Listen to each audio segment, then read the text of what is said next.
gentlemen, welcome to episode 10 of the JWJ podcast. This is Shane Thomas, joined by my shooter on the wing, Mr. James Washington. What's going on, bro? What up, Dole? So we kind of touched on some stuff last episode about, Adam Silver and, things he wanted to see differently in the NBA. And one topic that I feel like is kind of people haven't really talked about it, so I feel like we should today, is the topic of load management. So with the rise of player empowerment, it's become more and more apparent that load management isn't going anywhere. And I think rather than feeling like they need to eradicate it, I feel like they should probably just lean into it and just get very specific about ways to make it work for the players and the fans, because it's just not going anywhere. It's gonna be tricky, man. It's gonna be tricky. And for y'all listening, we're gonna get into more about why it's gonna be tricky. But like I said, my brother, my man, I'm gonna let you lead it. Go ahead and lead us in, and we'll have our discussion. We're gonna try to keep this one as short as we can, but I'm gonna let you handle it. We'll see where this goes. Yeah. So before we get started, real quick, I just want to let y'all know, we appreciate you. Glad that you're tuning in and making us part of your day. So with that being said, load management, this started a few years ago. I think it kind of didn't get the same attention. It started to kind of drum up some stuff, and it started with the San Antonio Spurs. Tim Duncan, Manu Ginobili, Tony Parker. It started throughout the year with it was kind of a side note, kind of a joke where, we heard about Tim Duncan getting DNP, and they would put him down on the score sheet as DNP old, or they would do that for Manu as well. And, at first, like I said, we saw that as kind of a bit of a side note. And, eventually it became more of a thing. I think it started to take a different shape as Kawhi Leonard, after they had won a title there in San Antonio. Kawhi Leonard had a mysterious kind of quad injury. Nobody knew like the severity of it. We just knew he couldn't play. I think he only played like 9 games one season, and then shut it down with the quad injury. And there was a whole lot of talk about how serious the injury was. Could he play? Could he not play? There was a lot of reports about maybe they're trying to force him back, trying to basically scapegoat him or guilt him into trying to, get him to play. And ultimately, Kawhi, was able to get a trade out of San Antonio, got traded to the Toronto Raptors, played 60 games for them and led them to a championship in 2019. And, that was when I think that was the first kind of high profile player that kind of started the trend of load management. He played 60 games that year, but he didn't play a lot of back-to-backs. Obviously missed 22 games there. And then that continued with the Clippers as well. Once he got to the Clippers after his stint with the Raptors, he played 7 games his first year there. And then in the 2020-21 season, he only played 52 games. Now, he did get hurt in the playoffs. I think it was against Utah, and tore his ACL. I think it was a partial ACL tear. Missed all of last season with that injury. So, even though, and I think part of what has to be mentioned, it was never fully disclosed what his injury was until the team was eliminated. It was kept as a secret until his team was eliminated. Yeah, and I think that was a little bit of gamesmanship. I think that may have been a little bit of a smart move by the Clippers just to kind of keep the other team on their toes a little bit. But a little bit weird strategy. But that also raises the flags. That raises the flags. But I'm gonna let you go, and that adds to it as well. Yeah, and there's more facets to it. I mean, if you look at going from Kawhi, we can go to the other team in LA, the team in LA, the Lakers. Watch your mouth. Yeah, and you heard me save it. I wasn't roasting your squad. My elbow was fresh, bro. You come get it if you want it. Yup. But yeah, so when you look at load managing, I think this is a unique situation in terms of LeBron James. He's dealt with a lot of injuries. Obviously, he's going into year 20. This will be what, his fifth season in LA. So he hasn't played more than 67 games in any of the 4 seasons that he's been with the Lakers. Last year he played 56 games. And then the 2020-21 season, he played a career low of 45 games. That was also when he was dealing with his groin injury and some other stuff too. So, if anybody, and we could make this argument for sure, if anybody in the league deserves load management, it's King James himself.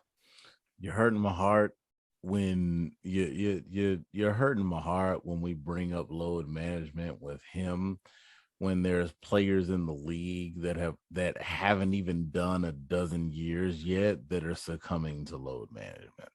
That's to me, load management is different when it comes to players that have been around longer. Yeah, for sure.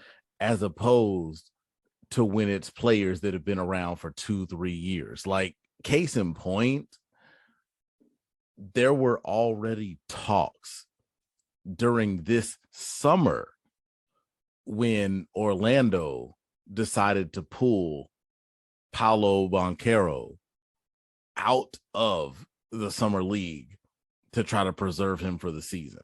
There are huge differences in what we consider load management.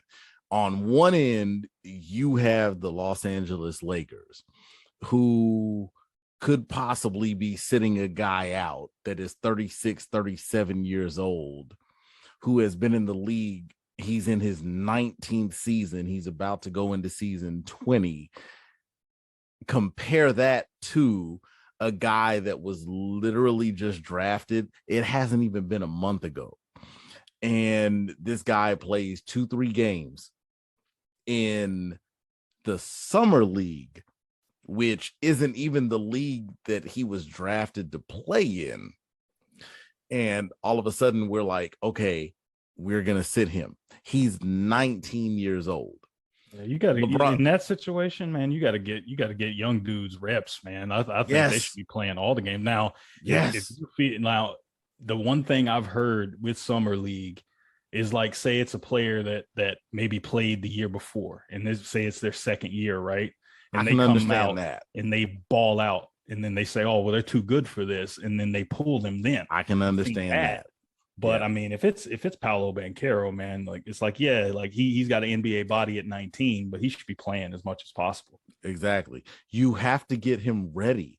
You want to try to explain why guys like Paolo or guys like Chet, guys like Jabari, they come in and 3, 4, 5, 6 weeks into the season, they're hurt and they have to sit. It's because you're not giving them reps during the summer league. Those guys, you took them as a high draft pick for a reason. Don't draft them to sit them. Those guys need to play. And injuries happen. Yeah, injuries happen. You're going to do this for a living. Those things are going to happen. And on the same token, while we're talking, I have to say, and Shane, me and you are very much on the same token with this. And I think we can both agree when I say shout out to the 2022 Summer League MVP, Mr. Keegan Murray.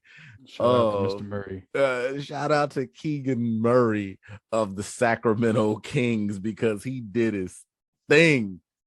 And shout out to Portland for winning the championship, and they get the first summer league championship rings. I think that's pretty sweet. Man. Yeah. So just sticking with the topic of load management. I mean, we mentioned LeBron, and he'll probably be one of the guys that he's probably not going to play all 82 this year either. Definitely not. It may be a personal goal of his. I know he prides himself in being able to be as available as possible, but I don't think he's going to play all 82. Now, if he does, that's cool, but I don't think it'd be smart to do that. A point I wanted to make when you said, there's guys that's been in the league 3 years and they're talking about being load management.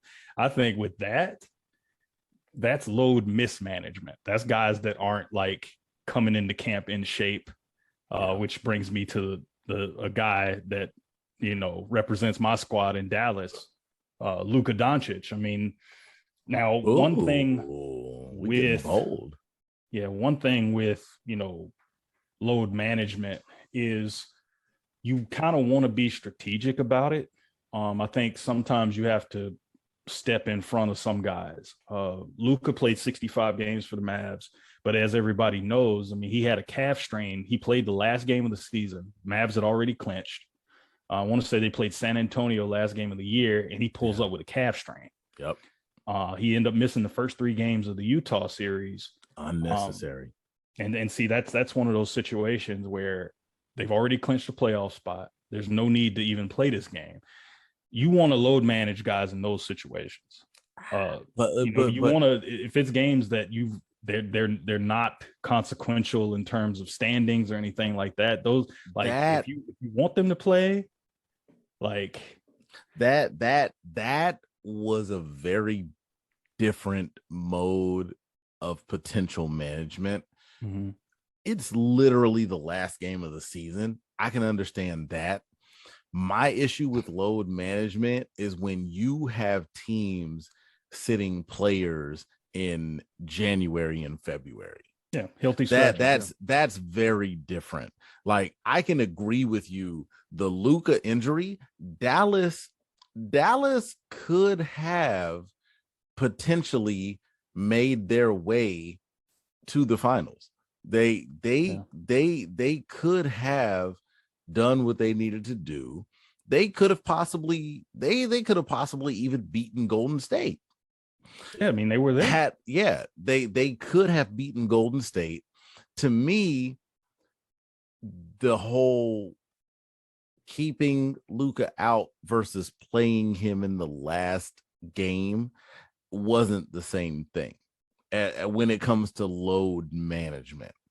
To me, load management is the whole thing where it's like, we know we're going to be okay down the road. So I'm going to sit 1, 2, possibly 3 superstars, depending on the team. We're going to sit them in January. We're going to sit them in February. You might even go backwards and be like, we might sit some people around December. And see, that's it could even be that far. It's very different. So like if you're like just to jump in real quick, like I could see if it's a guy coming off an injury, like say, okay, Kawhi's like, say it's Kawhi, he's coming off an ACL. If you say, okay, we're going to put him on a minutes restriction, he's not going to play back-to-backs, that kind of thing. That's load management. Like that's a controlled thing. You're saying, okay, look, he's not going to play back-to-backs. He's coming back from an injury. We're going to work him in there. We saw that with Kristaps Porzingis in Dallas. We saw that with we've seen that in the past with like guys coming off injuries like that. Like you get the minutes restrictions and then they ramp you up. Yeah. I think like in the Luka situation, that's one of those deals where it's like, it's not so much load management as much as it's like, okay, just as a precautionary thing, we're not going to have him out there just because anything can happen. Obviously, like if he plays that game, he only plays 20 minutes and he gets out of there unscathed, it's not a story, but it's the fact that they had already clinched and it's a meaningless game. Spurs aren't in the playoffs. And then he pulls up with a calf strain. Now, that could have gotten really bad for Dallas. He already had to miss the first 3 games of the first round. Right. Now, say it was more severe and he misses that entire series, then you could make the argument Dallas. It's not even an argument. They're not winning. They could probably beat Utah because Utah couldn't guard me and James right now. We ain't hooped in a while. Like, watch your mouth. So yeah, but I I hate to put appreciate us out there I like that, I but appreciate it, but Utah wasn't guarding just nothing. you just found the sweetest, the nicest way to call me old. Watch your mouth. I probably feel older than you because I'm the Oh one with all the aches and pains right now. no, I But mean, no, like with this, man, it's like if that calf strain is more severe and Luka could have missed the entire first round series, and yeah, they probably could have beat Utah, but they're not beating Phoenix without Luka. They're not even getting to Golden State without Luka. So, if you're gonna sit guys, I would sit them once you've locked up a playoff spot, things like that. Like you can sit guys, to save them from potential injury, or if you want them to play, you just have them play, maybe 20 minutes, play the first half, something like that. But with load management, it's a big thing in terms of player empowerment. It's like players have a lot of control, they have a lot of say in things, and teams are kind of accommodating these guys and giving them those nights off, things like that. So James, I'm gonna just kick it to you for a little bit. Like in when it comes to load management, like where do you kind of fall on that, and like what are maybe some things that you would do to kind of curb that? look, if it's I'm gonna be straight up. If it's not injury related, I have a problem with it. Hmm. I when it comes to the way the league, the way that fans, the way that players look at, time management, load management, all of this, it's like at the end of the day, to me, so many fans want to say that you're entitled to do this, you're entitled to do that. And from a certain standpoint, I do agree. It's you sign up to play a sport, Yeah.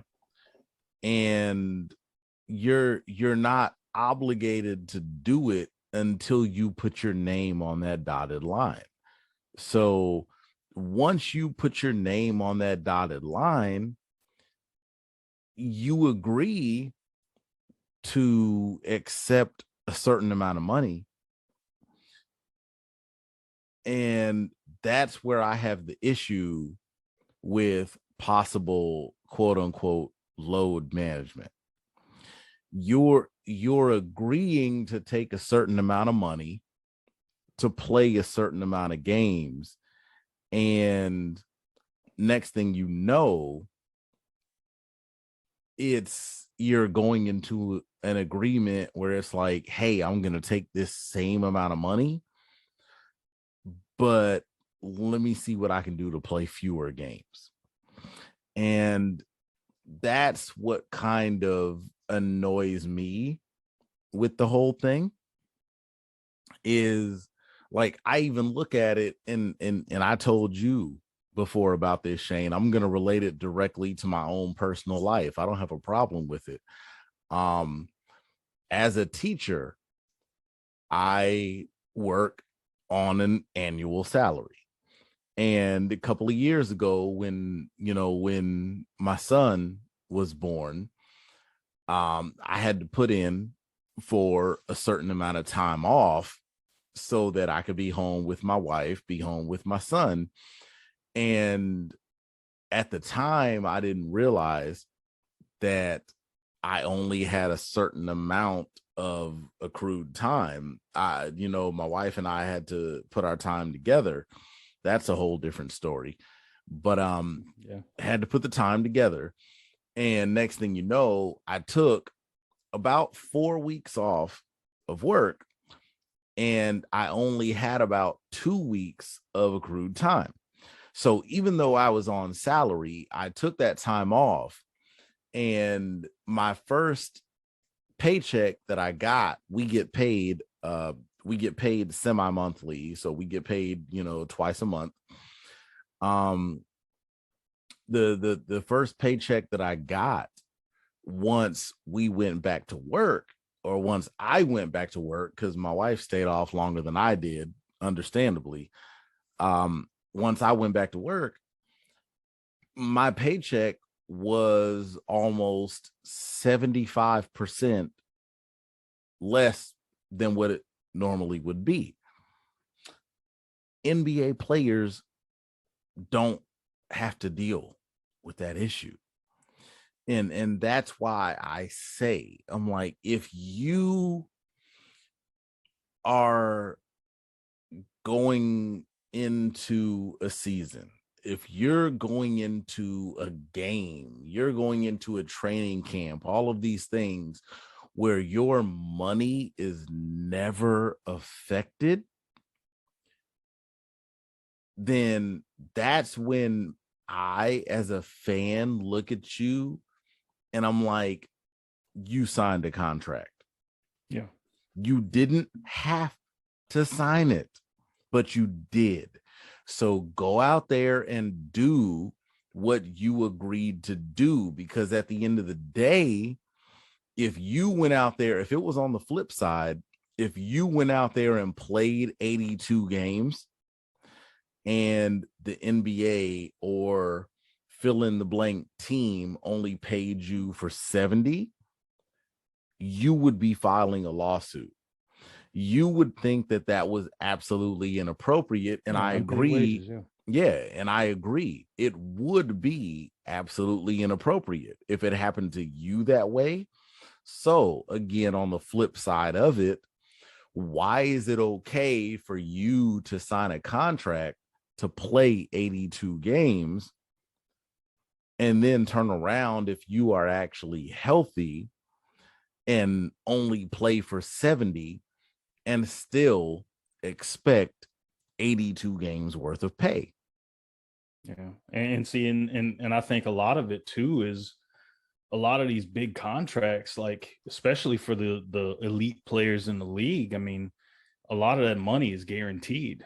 So it's almost like you're, if you're, sitting out games, it's almost like, vacation time or something. Like it's, like, I don't know how it works in terms of the off season and that kind of stuff, but I mean, if you sign the contract, that contract is to be available for as many games as you're physically able to play, right, barring injury. So right, when I look at, there's got to be ways to I feel like, since it's not going away, because I mean it's when you start trying to determine who's healthy enough to play, who's not, injuries versus, just, there's a difference between being hurt and being injured. Most of the time you're playing hurt throughout the season. Everybody's got something. We've played sports. Everybody's got something. Everybody's got a weird ankle or a hamstring or a shoulder or their back. Like, that happens throughout the year, which is why they have physios and all that stuff to, work with the players and get them ready to play. So, when it comes to load management, I feel like the league just needs to understand that it's coming, that it's still going to be here. Like, especially when you get more veteran players, things like that, you're going to have guys that sit out. But I think the league can control, how often teams can do that. Now, I have a few solutions that I've kind of written down. The first one that comes to mind is one that that is kind of a hot button topic in the NBA, and that's shortening the season. A lot of us can agree that 82 games is too many, especially when you got the playoffs, that kind of thing. You could cut a few of those regular season games out, because a lot of people are saying, okay, well, they play 82 games, then they play the playoffs. Like, do we need 82 games to determine who's the best? Blah, blah, blah. It's like, you look at Major League Baseball. They play 162 games. They play double what the NBA plays, and they still go to the playoffs and play the World Series. You could shorten Major League Baseball for sure. It's when with it. I mean, and just to argue that though, with baseball, can we not argue that their game is a lot less strenuous? Yeah, it's a lot less strenuous. I mean, sometimes they play double headers. I get it. I'm just saying, like, in terms of the the workload in terms of like you wouldn't have basketball players playing 162 games in a season. So it's like, because yeah, because the game that they play requires a lot more of them. yeah, That's for sure, why. I for mean, sure. it is that makes sense. Yeah, I'm I agree with that. I'm just saying, like, if you're talking about with basketball, it's like, okay, what are some ways you could shorten the season? You could cut out back to backs. I know the Euro League plays a lot fewer games. I want to say they were playing like 40 game schedule, and they play like maybe twice a week. If the NBA went to that, if they went to 2 games a week, that may affect revenue in terms of their TV deals, that kind of thing. Like, I don't know Yeah. if you can completely cut out back to backs, but if you did, you would probably have to cut the season by like 20 games. How many teams are in the Euro League? Yeah, like I'd say, I think it's not 30, it's like 20 something. I think it's in like the mid 20s, high 20s. Okay. So I don't know. That just seems a little strange. Yeah, but I mean, I'm also the EuroLeague, though, to their point, they may play 40 games in the EuroLeague, but a lot of those teams also compete in domestic leagues. So, like, if you got right, Real Madrid plays in the Spanish ACB. If you right, have, uh, you know, uh, say it's CSKA Moscow. CSKA Moscow probably plays in the Russian Super League, right. and then that kind of thing. So by the time you get to the end of the season, they've played EuroLeague ball, they've played domestic league, so it probably almost equals out to what an NBA season would be. But in terms of just strictly the EuroLeague season, I don't think they play a whole lot of I don't think they play back to backs like that. I think they don't really Yeah, but have. that so that almost supports the argument of the back to back though. Is if they're doing all of this elsewhere and then they come into the Euro League and that's like their break from playing back to backs. It's like, of course, they get a break because they've been doing this other stuff elsewhere. So they're still playing, just like you said, they're still playing these extra games Yeah, they're still in playing a lot of another games. Yeah. environment. So I mean, it's still there.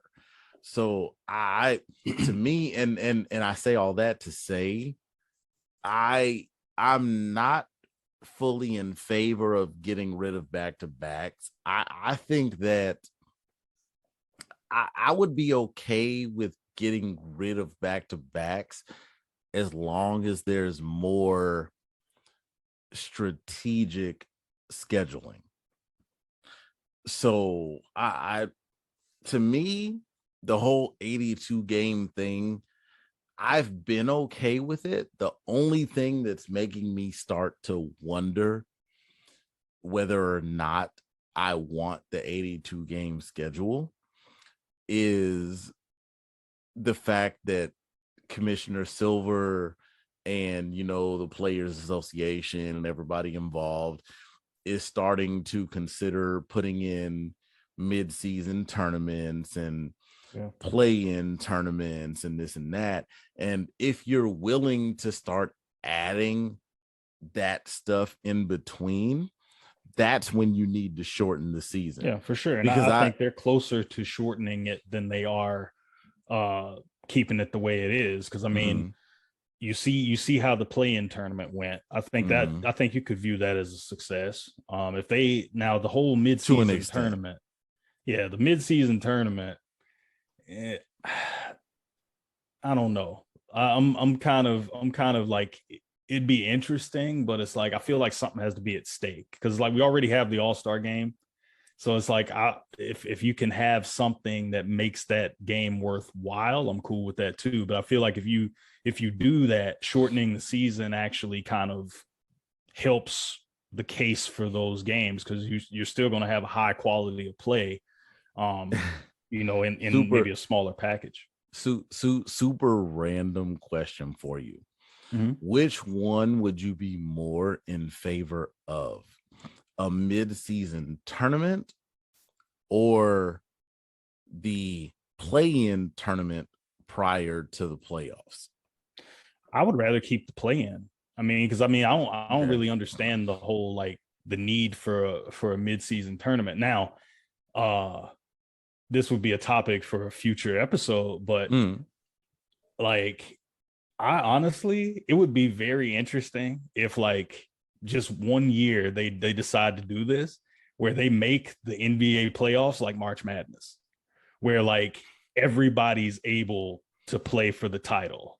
Okay. Like we go all the way like March Madness. Like we get the teams together, we seed them and just let them go. Like that would be worth watching because I would love to see some situation where Orlando makes a run or like a team that nobody even thinks is going to be good makes a run. Like I would rather see them go that route than maybe as the long as tournament. as long as the league has a determining factor on what they're going to do moving forward from that, I would be all for that. I agree with you.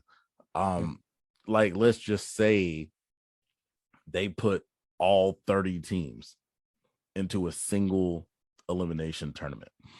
And the team that happens to win, you know, the 2024, I'm gonna skip ahead a year.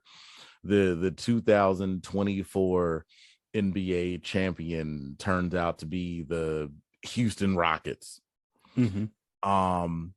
I think the league, I would be okay with that, provided the league makes a decision on going into the 2024 draft. How do you handle that? Yeah. Like, you know, like I said, I mean, that's, you know, that's one thing. That's one way to handle it. I mean, you'd probably have to change like your lottery system and things like that. But, you know, before we get too sidetracked with it, I mean, other situations that the league could implement to handle load management. I think, you know, I've thought about this for a while.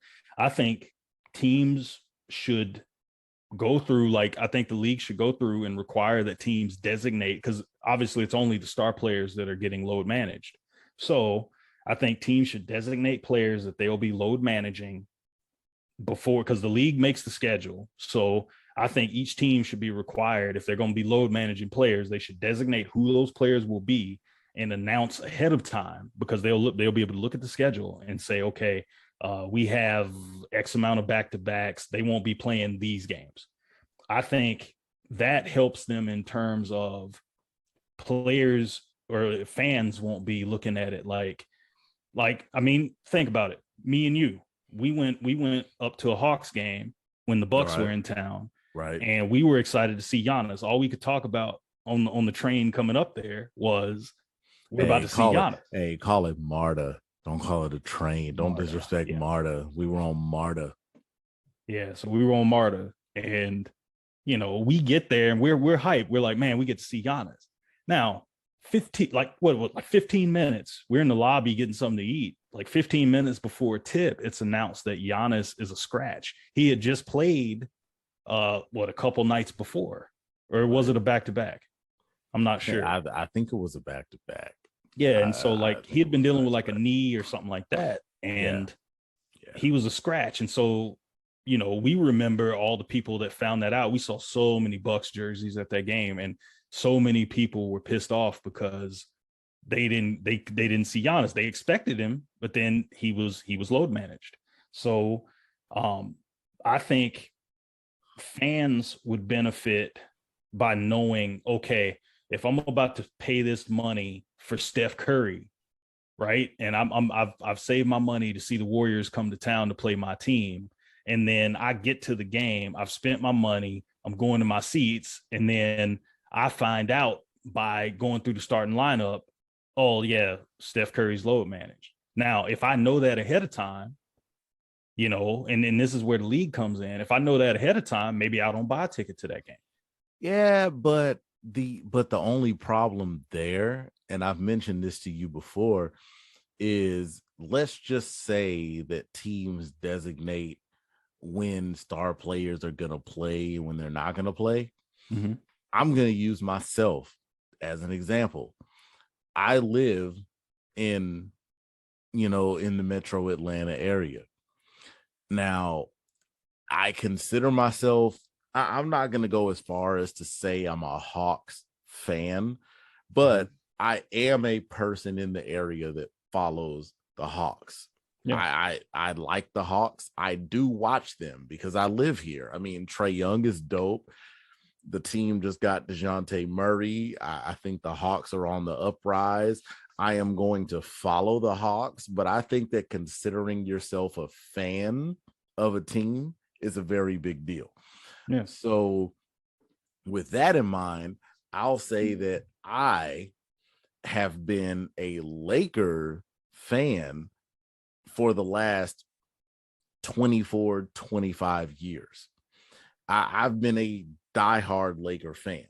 Now, if we were to flip that, and this is where the league has to keep things in mind, if we were to flip that, and if teams were to designate when stars played and when stars didn't play, being in Atlanta right now and being a fan of a Western Conference team, they're only going to play one game in Atlanta. Yeah. So if the schedule comes out in, say, September, the season starts in, October, usually around Halloween. That's usually when the season starts. Schedule comes out in September. Oh, excuse me. Schedule comes out in September. And it says that the Lakers are coming to Atlanta. And usually the Lakers play, and this is a regular thing. Usually the Lakers play in Atlanta in like February or March. So they put the schedule out, and the schedule says the Lakers are going to play in Atlanta in February or March, whatever it is. However, when that game comes around, LeBron James, Russell Westbrook, and Anthony Davis, none of them are playing. So as a Laker fan that just happens to not live in Los Angeles, I live in Atlanta. Now I'm left in a poor position simply because teams get the option to say, because of back-to-backs, because of the schedule, because of this, that, whatever, even though we've paid players to play a certain amount of games, now there's this option that they don't have to play these games. Now, as a fan in Atlanta, just because I'm a Laker fan, I'm still left as a fan to suffer or to possibly not see my team because I want to see certain players play. And now I know they're not going to play in my town. And I think that's something that Silver has to keep in mind as well. Yeah, because are you gonna start refunding people? Exactly. Because I mean, I think that's one avenue. I don't know if they've ever done anything like that, but I think that's an option too. I don't think if they I've have spent my money to go see Steph or LeBron or James Harden or Nikola Jokic or whoever, Giannis, like, I mean, I've been in that situation. That's the reason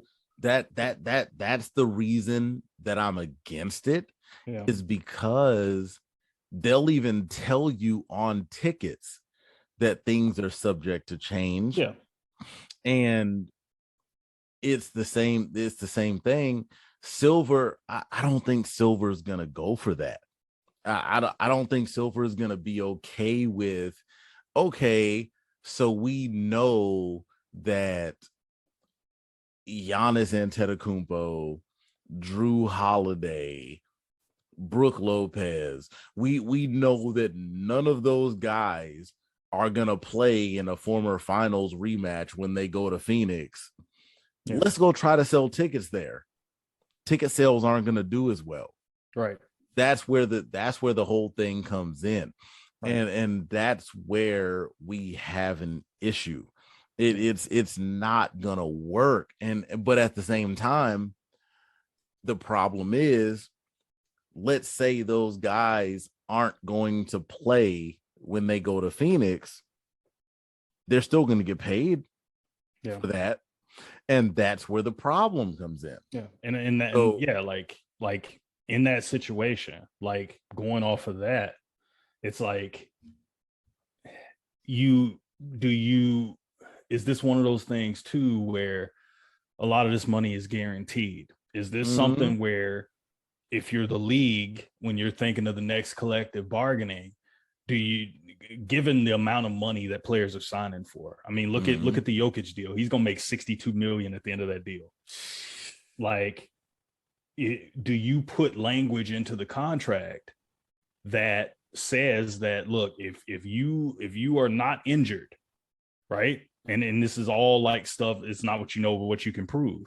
Like, if you're not injured and you sit out these games, do you start docking game checks? Because then at that point, the players are gonna be like, hey, wait a minute now. Like, I'm a salaried person, I'm not hourly.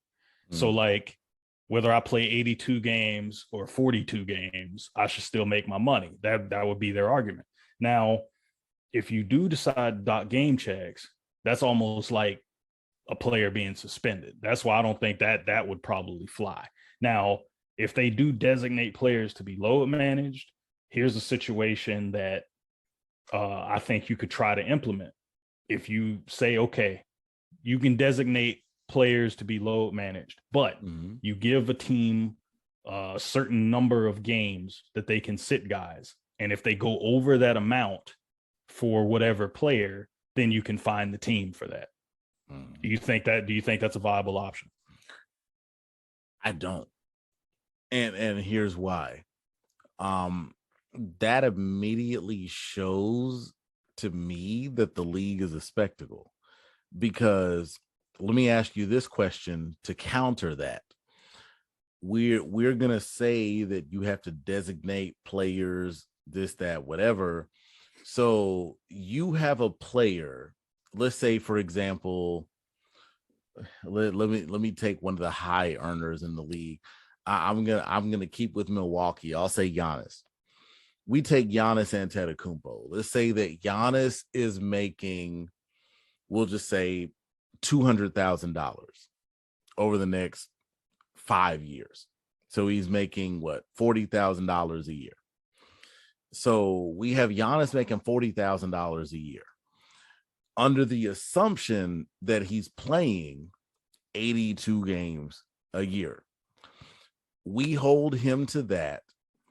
If we go in and say we're going to designate 15, 17, 20 games that he doesn't have to play,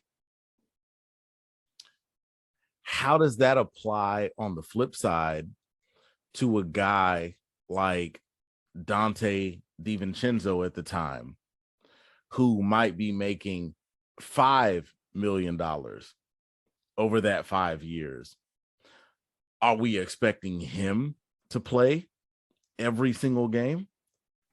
Does it apply differently to him than it does to a superstar?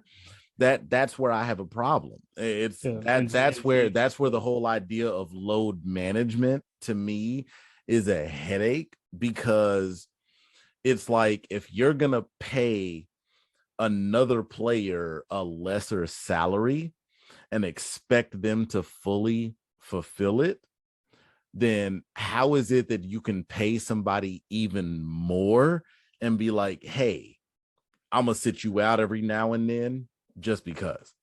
Yeah, I mean, logic. I mean, the logic to it is that, you know, the guys that are making that kind of money are going to be your high minute guys. Those are going to be the guys that are expected to carry the team. Now, you know, it is unbalanced if you're talking. Okay, well, uh, you know, the role players aren't being load managed. You know what I mean? Like the six man of the year is not being load managed.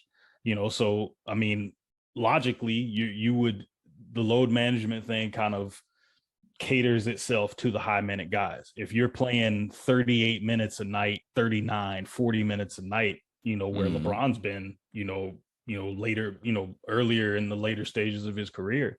I Mhm. mean, when you're playing that high a percentage of games or that percentage of minutes in games, it's like those are the guys that you look at and say, okay, those are the guys that you would probably designate for load management. Now, here's the thing, too. Now, if here's the situation where the league could make a hard stance. And this is another one that, the premises may seem flimsy. Mhm. The NBA could take a hard stance and say, you know what?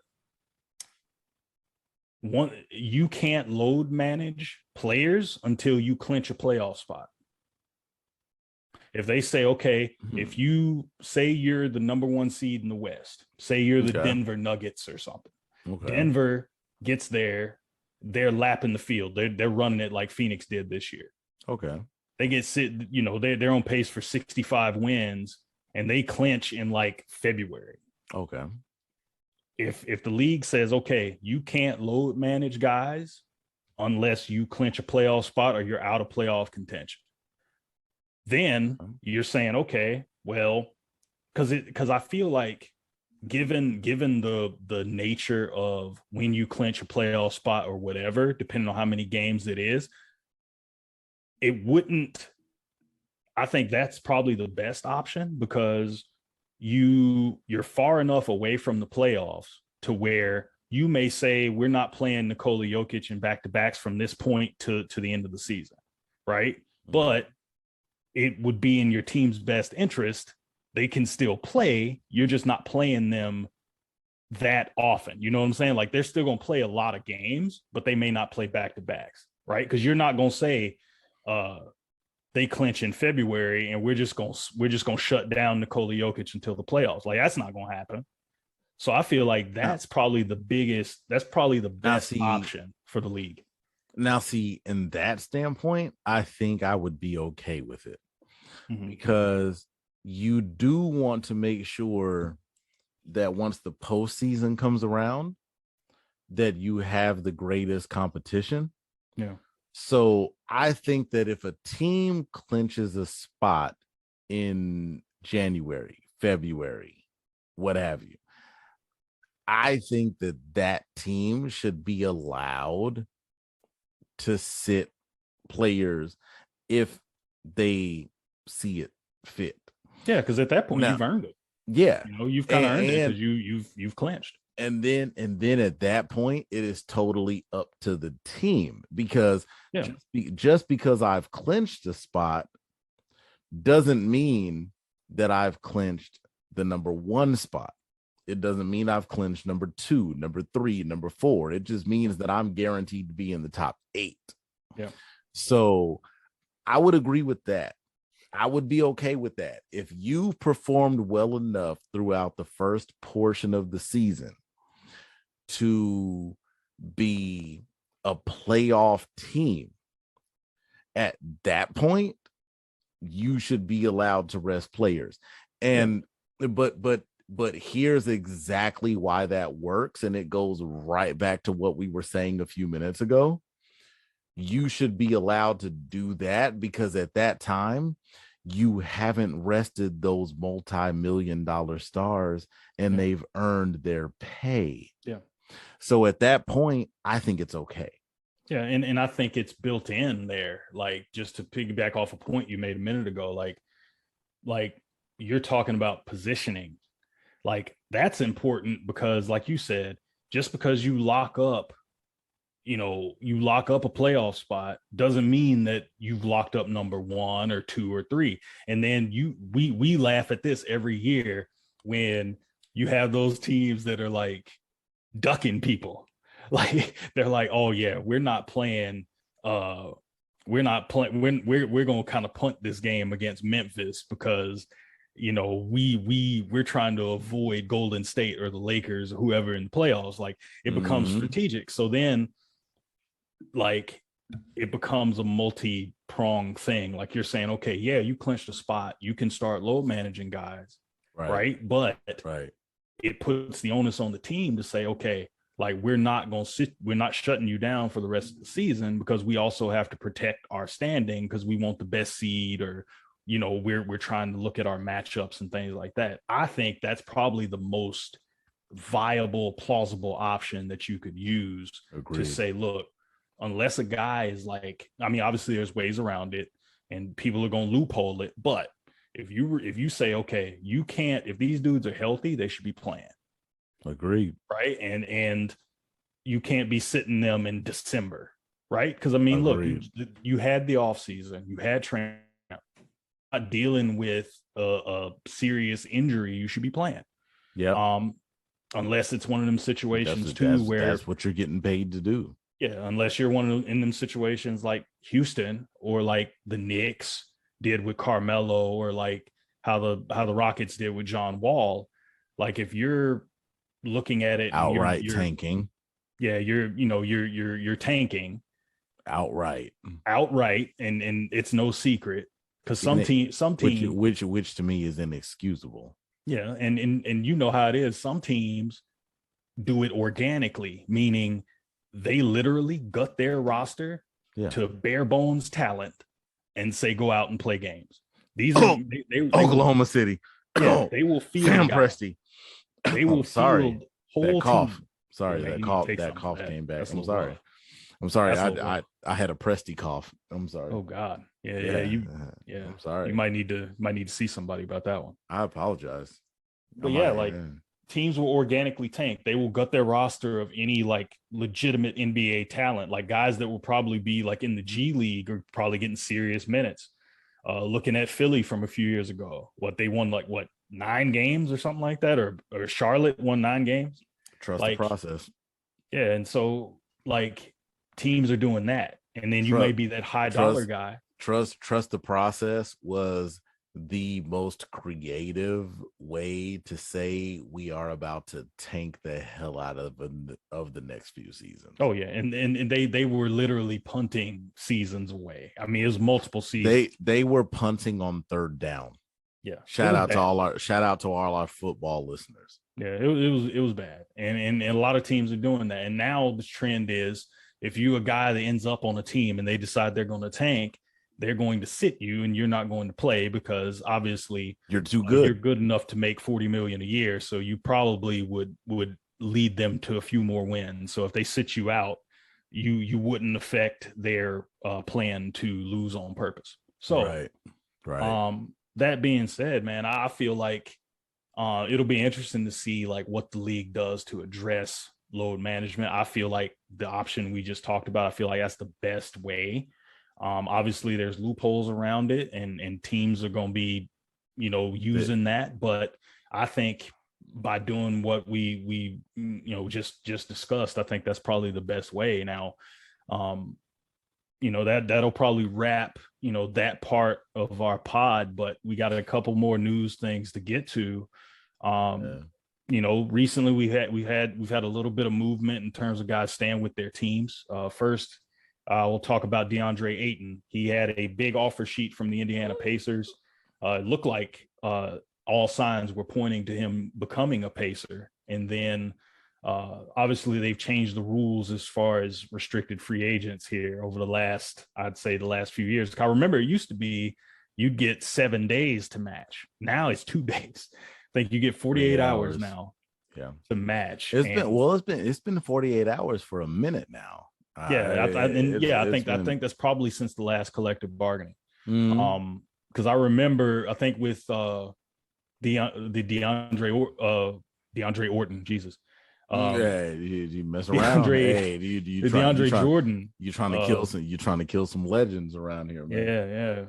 Yeah. So shout out to Randy, by the way. But with the DeAndre Jordan situation, when he was about to go to the Mavericks or whatever, he had a few days before, he signed that he basically verbally agreed and then just never came. I think he was 48 hours on that point. Yeah, it was like a weird process where it was dragged out. But the thing is, they could drag it out because they didn't have a formal offer sheet. I think it was a verbal agreement, and the Clippers were able to lock him in his house and say, you're not leaving here until you come back to our team. But whatever. At that point, you could almost, even though he might have been restricted at that point. You could say that was tampering, but whatever. But in this situation, going back to DeAndre Ayton, we could also say that the league picks and chooses when something is tampering. But go ahead. Yeah, we saw that with the Jalen Brunson situation as well, where basically he had basically had a hard agreement. He had a hard agreement to join the Knicks before the moratorium period even started. So okay, but with DeAndre Ayton, this is a unique situation. And my thing is, you have to decide when the tampering comes in, because it's like you can say that he had a hard agreement, but if you didn't hear it out of his mouth, you can't prove it. So it's a very hard cap situation. But we've also seen teams get penalized. There weren't 60 picks in this year's draft because of tampering. Teams would dock those picks. So it's like there's some way that they can investigate and do that. But in any event with that, this situation with DeAndre Ayton, I think is intriguing because all signs pointed to him being done. Obviously, he was number 1 overall pick in 2018 by Phoenix. And then, he's averaged a double-double for his career. I think for his career, he's averaged 16 and 10, 236 games with the Suns. So it looked like they had moved on from him. He was getting benched. There was disagreements between him and Monty Williams in the playoffs, said it was an internal matter, didn't want to discuss it. A lot of people have talked about DeAndre's, kind of lack of maturity, things like that. Basically asking out of a playoff game, not playing hard, that kind of stuff. And so all signs pointed to him moving on from Phoenix. Now, the Pacers were aggressive because, they're in shambles. So they were aggressive and they threw their money at a guy that's a potential all-star. And, it looked like he would be headed there. It looked like he would be teaming with Miles Turner. He wasn't eligible for any sign and trades. So then, few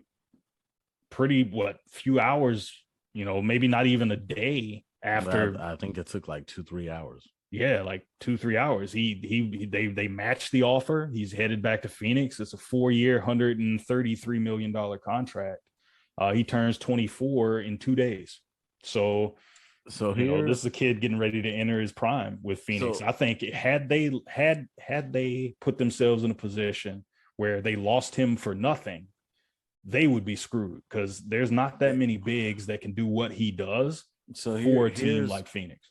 So here's what I'm gonna liken this the best way I can.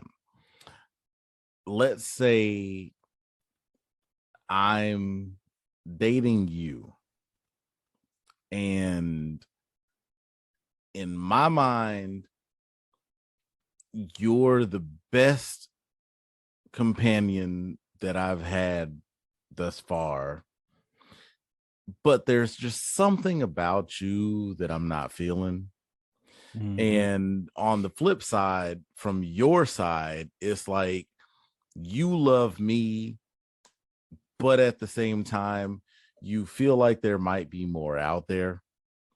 Yeah, that's pretty much what just happened in Phoenix. I think that Phoenix understood they didn't want to let DeAndre go,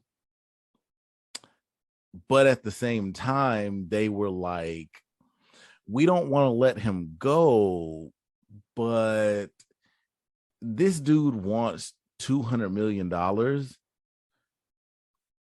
I don't know if he's worth that. And I'm not going to lie, I'm with Phoenix. DeAndre Ayton is a heck of a talent. Given his age, given his skill set, he's a hell of a player. But $200 million off top after his rookie, I don't know if I would give it to him either. Yeah, because I mean, obviously Devin Booker was about to get that, and he did. Exactly. So, and I mean, we're getting to a league where we're looking at guys where the league is not front court centric anymore. It's not to a point where we're looking at the 4, the 5. We're not looking at big men like that anymore. And it's not to say that he's not valuable. He's very valuable. But the way that Phoenix wants to play, he might not be valuable for them. So what they're saying is you could seriously help us. But if you could help us for 120, 130 mil, why would I pay you 200? So that's where the situation started. Now you have him on restriction. He goes, looks around. Indiana wants him. Indiana is very smart for this, because something else that you would notice if you pay attention to what we see with East and West Coast teams, 9 times out of 10, when you have a big man in the Eastern Conference that just balls out, it's a big man that is extremely quick on his feet. Over the last few years, what have we seen? We've seen a Bam Adebayo. We've seen a Pascal Siakam. Robert Williams even. We've seen a Robert Williams. We've even seen a Joel Embiid. Joel Embiid at 7 feet tall is one of the most agile big men that we've seen in the last decade. So how easy would that have been for DeAndre Ayton at his build, at his age, with his skill set, to go to Indiana and ball out? He knew what he was doing. But at the same time, he thought he was getting over on Phoenix when Phoenix was actually getting over on him at the same time. Yeah, because Phoenix didn't want to even offer him. Right. They didn't want to offer the extension. He felt insulted by that. Now, here's a point. Remember, we mentioned Jalen Brunson a minute ago. This is where, and this was the same draft, ironically, but yeah, I know, right? Phoenix did a good job here as far as saying, like, look, he's got his rookie deal as a number 1 overall pick, but at the end of that deal, like, they have a team option or whatever, or some teams have the team option, whatever. He was a restricted free agent. This is where Dallas messed up. When Jalen Brunson signed his deal as a 2nd round pick, his deal was like partially guaranteed or non-guaranteed, whatever. So like at the end of he didn't have any provisions that said, this is a protected deal where you'll be restricted or you have a player option or whatever. So when they didn't offer him the extension they should have offered him, by the time he got to free agency, he's like, well, I'm unrestricted. I can go wherever I want and they can pay me whatever. And so this is where Dallas kind of screwed themselves there. But Phoenix, they put themselves in a position where they still had leverage because they could match any offer. And, to your point about bigs today, the center position is a lot like the running back position in football. Like, you see how teams build their rosters, right? More teams are starting to develop that kind of platoon mindset when it comes to the center position. Like, if you have a great center, cool, right? Like that could be your franchise player. But if you don't, and your best player is a wing, right? You're not pouring a bunch of money into your big man, right? But you may have you may have 2 or 3 centers that you use. I mean, look at the Mavericks, for example. Like they had Dwight Powell, they had Maxi Kleber, they had Boban. Like that's 3 guys, right? But that's 3 different types of guys you could plug in given whatever situation. So then look at the Lakers. The Lakers didn't spend a whole lot of money a few years ago. They had JaVale McGee, they had Dwight Howard. Like you see what I'm saying? So it's like I don't want to talk about it. Yeah. So, but I mean, like that given that the center position is basically the running back position in football, I feel like Phoenix had the leverage there. They weren't going to spend a ton of money. They already are committed to Chris Paul. He's got money there. Devin Booker's got money there. Yeah. They're probably going to have to start re-signing guys like Mikal Bridges and all those guys. So definitely. So they played it. They played it as well as you could play it, even though they treated him like they were ready to let him walk out the door. At the end of the day, they realized, like, look, if they let him walk, they're going to lose him for nothing, and they're not going to be like Dallas, where there wasn't a sign and trade, there wasn't anything like that. And this is a guy that was arguably your second best player, and so Phoenix, same situation. This is a double guy. Yeah, you have an opportunity. There's not a whole lot of double guys just walking around, especially a guy that you invested a number 1 pick in. So they were smart to retain him. And, shifting gears from that, we got James Harden and we got a couple more points. But we got James Harden. He willingly took a bit of a pay cut, nothing major, because he's still about to make $34 million a year. But matter of fact, I think it's $34.3 million per season. Yeah. So he takes a pay cut from the Sixers. I think he has an opt-out after the first year, possibly. A lot of people are signing that 1-and-1 kind of contract. I think KD had that in Golden State as well. I think LeBron's had it as well too, where he's had a shorter deal but more money. Yeah, he definitely did that in Cleveland the second time before he went to LA.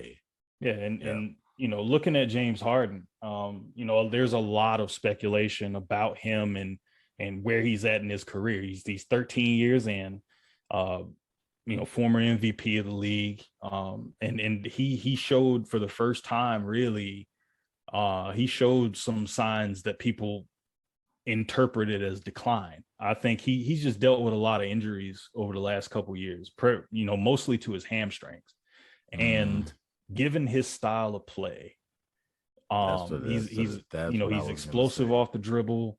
He attacks off the dribble. He gets to the foul line a lot. Like his ability, that step back, like you need your hamstrings for all that stuff. That's one of those quick twitch muscles that you need to be strong to explode and push off and things like that. I don't think he's taken a step back. I just think that the teams that he's put on, he's been put in different situations. Yeah. Go ahead. Yeah, he's made the most of it. I mean, if you look at how he's played, like when he obviously he was MVP in Houston, forced his way out. Yeah. But when he got to Brooklyn, I mean, he was a distributor. He still scored a lot of points, but he was averaging double-digit assists. Right. And I think that ability of his game is what you've seen, because he's been in a situation where in Brooklyn, he wasn't the guy, but KD was there, Kyrie was there for a little bit. They didn't get to play a whole lot together, but like him averaging 10 assists a game there, like that's huge, because people wondered, like, yeah, he could do that a little bit in Houston, where he was all close to averaging triple doubles and that kind of thing. Yeah. But like him doing that on a team that's more stacked, that's a little more top heavy in terms of top shelf talent, like his ability to take that back seat and set the table for everybody was huge. But he forced the trade out of Brooklyn after the whole Kyrie fiasco, and he wasn't shooting that well. When he got to Philly, he wasn't shooting well in Brooklyn either. I mean, if you look at the overall numbers, he played 65 games last season. He averaged 22 points, a little over 10 assists, 7.7 rebounds. That's still really damn good. Yeah. Like that's still elite. There's a lot of people that's not doing that. And so, The thing that I'm looking at though is the shooting percentages and the field goal attempts. So like he gets to Philly, and just this year, between the two stops, he shot 41% from the floor, 33% from three. Now, that's also with a lower volume. He shot, I think, 13.6 field goal attempts per game. That's the lowest number in his career since the 2011-12 season. So, like, and that was also the year that OKC went to the finals. Now, when he was the third option. Yeah, when he was the third, he was the third option. He was coming off the bench. Now, those hamstring issues, he didn't have the usual burst. He wasn't in the best shape. You could see that visually. You could just see that. Like he wasn't in the best shape. Now, if he comes in healthy, you may see more of an uptick, because I mean, you go from shooting 47% and 36% from three, in the year in Brooklyn before this year. And then this year you see that huge drop, 6%, or 6 percentage point, however they like to put it. But either way, you go from shooting 47% from the floor and 36% from three, and you're averaging 20 plus points a game, to now you're shooting 41% and you're shooting less, you're shooting fewer shots per game, 33%. So he's still getting to the foul line some. He's still shooting about 8 free throws a game. But, like he says that he wants to get back to playing how he wants to play. And I think that's a lot. And that's something good that if you're Philly, you want to hear, is that your second best player, arguably your best player, because he could be better than Joel Embiid any given night. Yeah. He's saying, like, he's acknowledging I wasn't right. I'm taking less money so you can add more around me.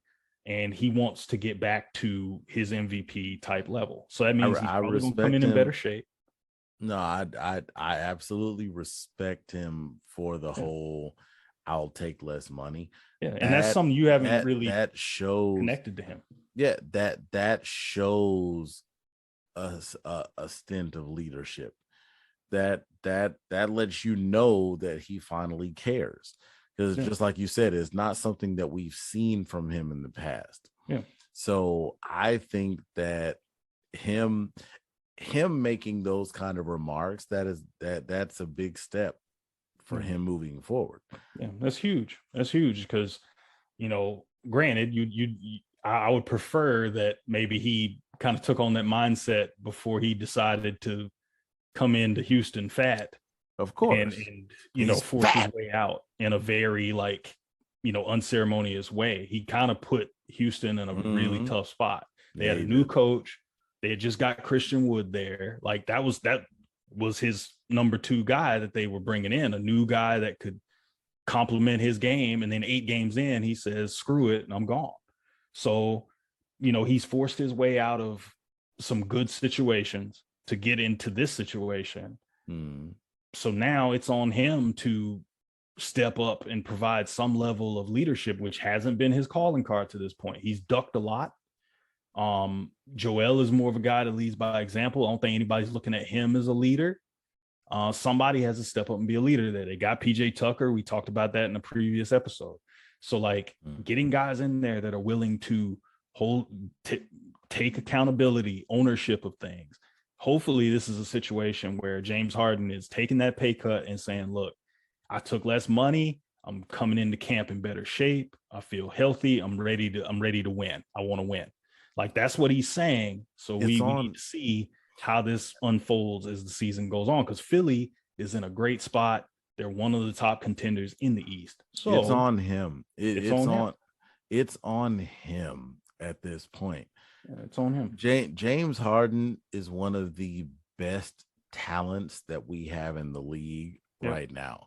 So we know what you can do with the ball in your hand.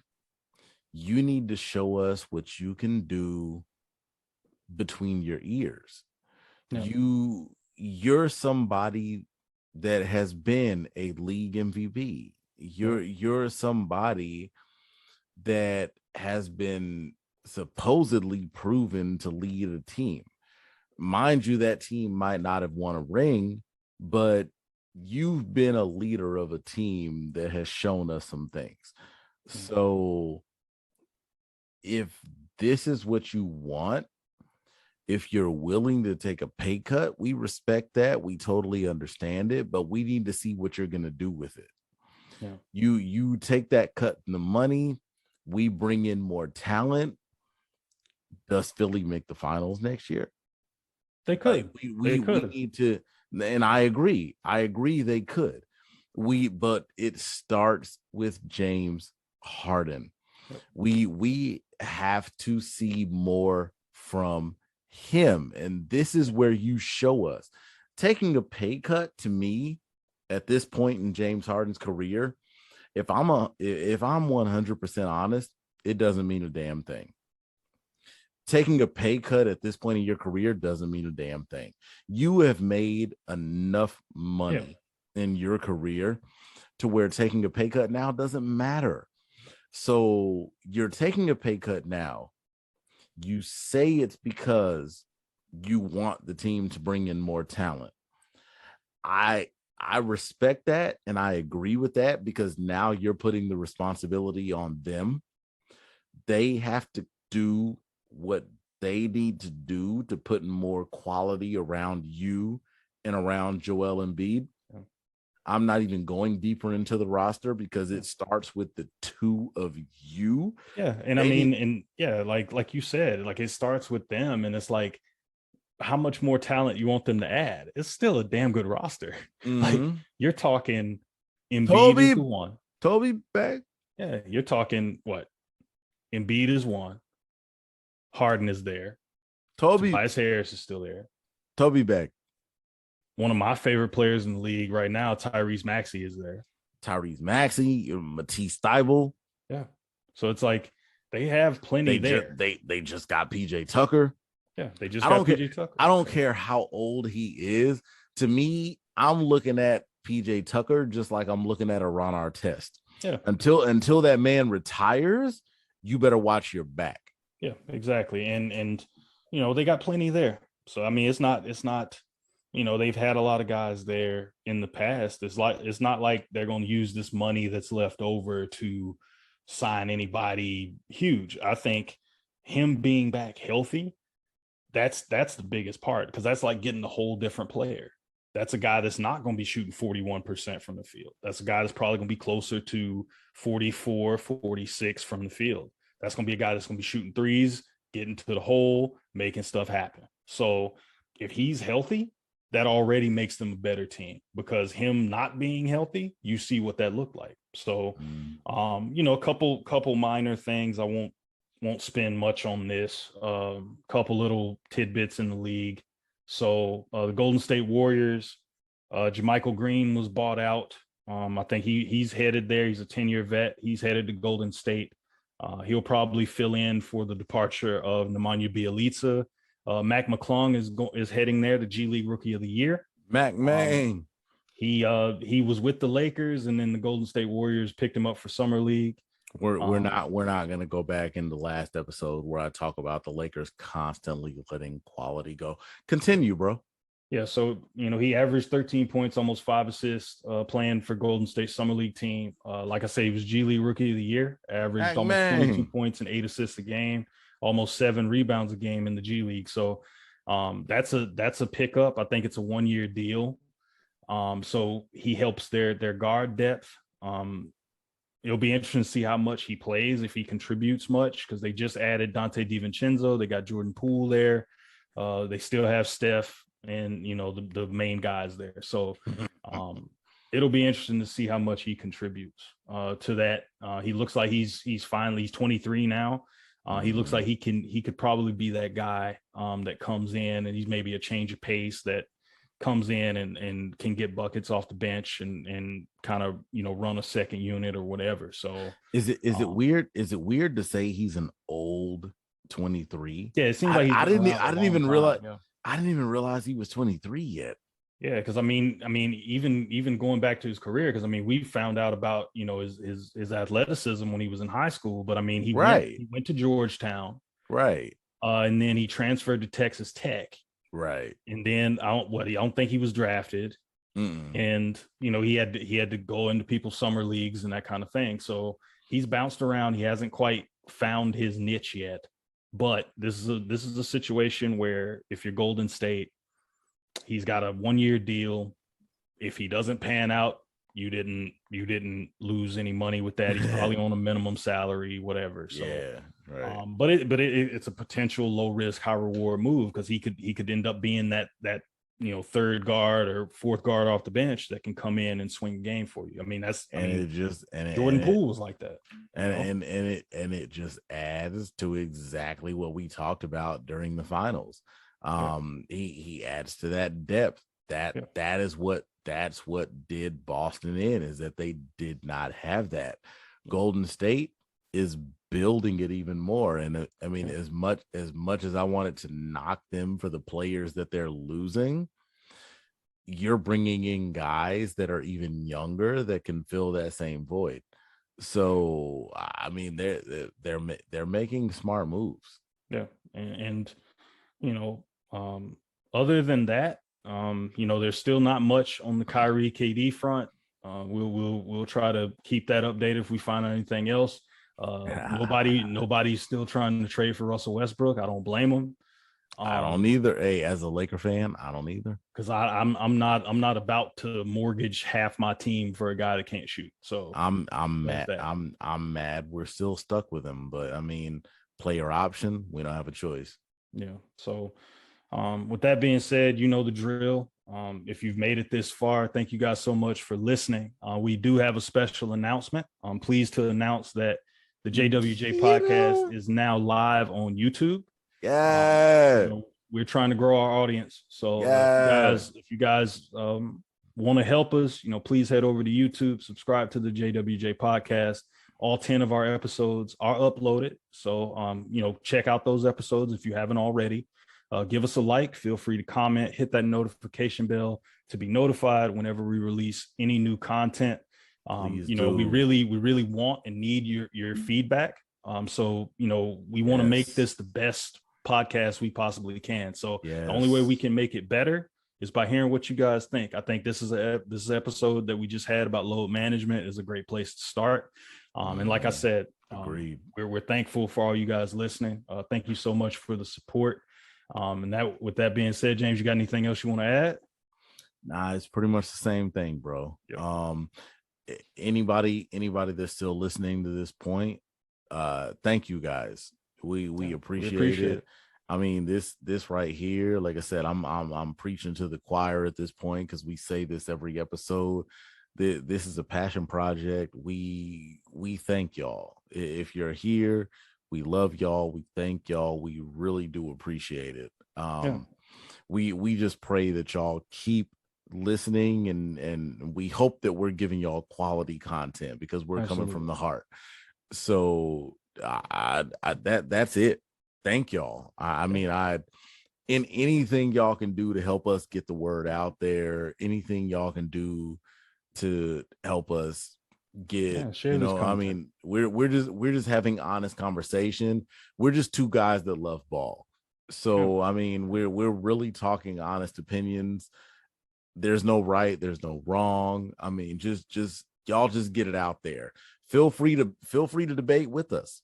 I mean, y'all have our outlets. I mean, you can reach us, on Twitter, on Spotify, on Instagram, Facebook, Anchor. Like I said, we just Anchor everything. We're trying to work our way out to every outlet.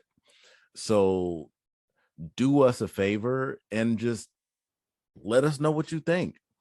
If you love it, let us know. And quite honestly, and I'm sure Shane will agree with me, if y'all hate it, let us know what we can do better. Oh yeah, we're trying to clean it all up. Trying to clean it all up and make this the best show possible for you guys. Follow us on Twitter at the JWJ Podcast. You can follow us personally. Y'all know the drill there too. Follow James. You can follow him on Twitter and Instagram at Titletown's Mayor. You can also follow me on Instagram and Twitter at It's a Thomas Thing. You can follow the JWJ Podcast on Facebook. Give us a like on there. It's at the JWJ podcast. So thank you guys for listening. We look forward to adding more to these episodes, adding more content for you guys. We have plenty more to talk about this off season. So thank you guys for listening. Thank you for listening to JWJ. Thank y'all. Good night. We love you.